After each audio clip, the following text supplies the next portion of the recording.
Olá, gente, eu voltei e hoje nós vamos conversar um pouco sobre o Precisamos Falar sobre o Kevin, da Liona Shriver.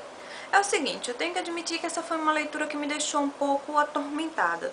Em alguns momentos eu até considerei parar, mas é impossível, gente. O caso é que Liona Shriver consegue construir uma narrativa que te envolve tanto que se você ultrapassar determinado ponto do livro, você não consegue de forma alguma parar de ler. É inacreditável. É quase um livro de terror, e é pior ainda porque não tem elementos de ordem sobrenatural aqui, de forma que todos os absurdos são da natureza humana, e eu acho que é isso que é mais aterrorizante ainda, principalmente quando esses absurdos se manifestam através de uma criança. A verdade é que a gente quer saber até onde aquele terror pode chegar, sabe? E quando a gente acha que já viu tudo, quando a gente acha que toda a crueldade, todas as loucuras já foram expostas, ela vai lá e joga outra coisa que, tipo, te desnorteia e continua aí a narrativa, continua reconstruindo essa história bizarra. Mas afinal, do que se trata se precisamos falar sobre o Kevin? De certa forma, o livro gira em torno de um assassinato em série que ocorreu numa escola dos Estados Unidos. Como vocês já devem ter deduzido, o assassino é o Kevin, né? E ele é um adolescente ali da classe média alta norte-americana e que nutre uma imensa apatia e um imenso desprezo pelo resto do mundo. Mas afinal, por que o Kevin fez isso?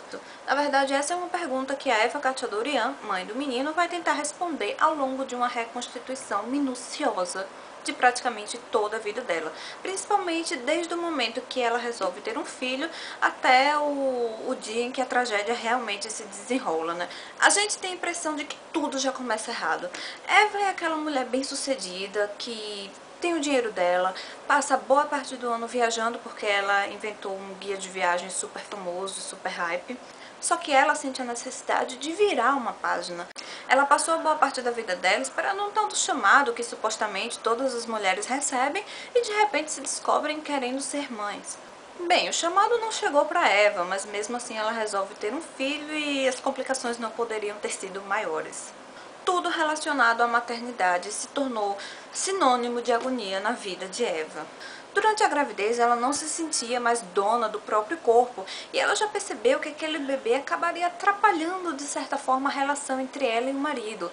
A verdade é que o Franklin, que queria muito ser pai, se tornou super protetor. Ele achava que Eva não podia mais fazer nada. Tipo, teve um dia que ele chegou e Eva estava dançando e foi assim, tipo, o fim da picada, né? Foi um absurdo. Já o parto foi traumático, doloroso e angustiante. Foi sinceramente uma das cenas que mais me impressionaram aqui. E logo depois que Kevin nasce, ele acaba recusando ali o peito dela. A partir dali os dois deram início a uma verdadeira guerra, uma guerra silenciosa, mas extremamente cruel. E tudo só piora com os anos. Kevin é dissimulado, na frente do pai ele age como se fosse uma criança normal. E isso acaba gerando conflitos, né? Porque a mãe, a Eva, sempre está predisposta a pensar o pior dele, já o Franklin, o pai, sempre está predisposto a achar que Eva está exagerando, que ela é uma louca e que o filho dele, na verdade, é tão amável quanto qualquer outra criança. Por muitas vezes eu fiquei me perguntando se tudo aquilo era realmente possível. Se uma criança, se um bebê pode ser assim tão maldoso e tão desprezível. E eu tenho que admitir que fiquei um pouco tranquila quando eu soube que a Liona Shriver não é mãe. Mas é claro que isso não desmerece de forma alguma o que ela fez com esse livro. Ela escreve de uma forma muito prolixa, é verdade, mas em nenhum momento fica cansativa, sabe? Não fica aquela leitura arrastada, não é chato.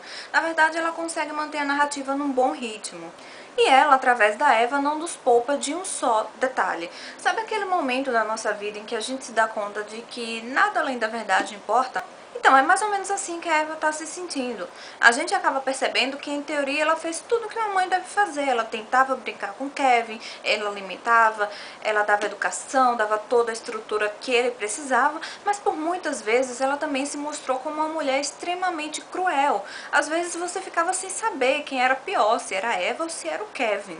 E antes do Kevin nascer, ela também já mostrava ali alguns traços da personalidade dela. A gente já sabe que ela é um pouco egoísta, a gente já sabe que ela se acha bastante, até pelo trabalho dela, né, que acabou se tornando referência.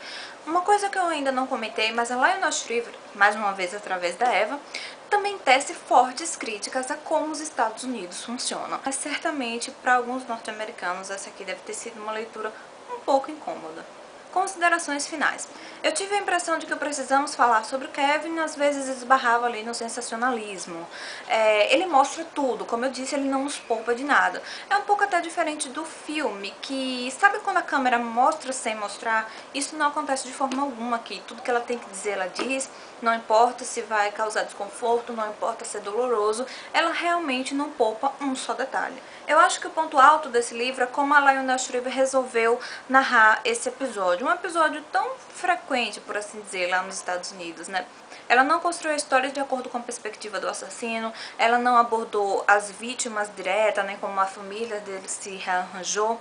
Na verdade, ela acaba mostrando a tragédia através da perspectiva de uma mãe, porque naturalmente quando tragédias acontecem a gente sempre pensa na mãe que perdeu o filho, mas poucas vezes a gente pensa na mãe do assassino, da mãe de quem causou toda aquela desgraça. E gente, sinceramente, não sei o que seria pior, porque aqui fica muito evidente que ela se culpa bastante, e não só ela, a sociedade também culpa ela. Tanto é que no começo, lá no primeiro episódio do livro, ela acaba fugindo de uma mulher que ela levou ao tribunal. Era uma mulher que tinha perdido a filha e que resolveu processá-la. Então não já bastava ela ter que lidar com todos aqueles acontecimentos, ela ainda teve que responder a um processo. E gente, vocês não fazem ideia do que a autora fez no final desse livro. Não recomendo pra todo mundo, mas é uma leitura interessante sim. Se você já leu, me conta aí nos comentários o que é que você achou, qual foi o sentimento que você teve. Me diga se você conseguiu passar imune a essa história. Por hoje é isso, gente. Eu vou ficando por aqui. Até o próximo vídeo. Tchau!